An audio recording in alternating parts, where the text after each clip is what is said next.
O du fröhliche Weihnachtszeit. Haben Sie schon all Ihre Geschenke zusammen? Nee. Machen Sie sich nichts draus. Kennt's, wo ich kenn, ich Anfang Advent schon fertig mit euch kaufen. Ich natürlich auch nicht. Das Geld wäre ja nicht das Problem. Und die Zeit, die man sich gern nehmen, wo man nur immer wisst, was man kaufen soll. Mehr Männer sind mit der Schenkerei sowieso hoffnungslos überfordert und können bloß noch staunen, wie die Frauen immer wissen, wer was braucht und wo man was zu kaufen kriegt. Wenn's hochkommt, fahren wir sogar mal mitten in die Stadt und machen aus, wann und wo wir uns wieder treffen. Sie laufen dann durch die Kaufhäuser und mehr über den Weihnachtsmarkt, trinken einen Glühwein oder gehen so lange in den Kaffee.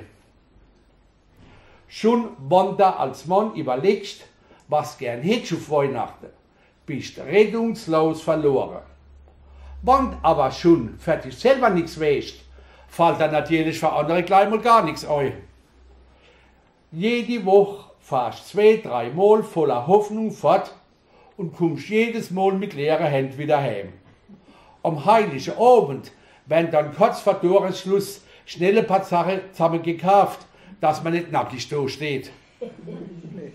Wahrscheinlich hast du sogar schon einmal mit deiner Frau ausgemacht, dass er euch deswegen gegenseitig gar nichts mehr schenken. Weil ja sowieso jeder hat, was er braucht. Das ist ein typisch männlicher Vorschlag. Sei vorsichtig damit und halt immer etwas auf Reserve. Mehr denkt ewig der Freund, wo zu seiner Frau und am Christbaum gesagt hat, wie die Kinder ein Geschenkler ausgepackt haben. Aller ja, wir zwei wollten uns ja nichts schenken. Ja, eine Kleinigkeit hat sie gemeint. Ihm ein Päckl gegeben und dann ganz entsetzt gefragt. Was? Und du hast nichts?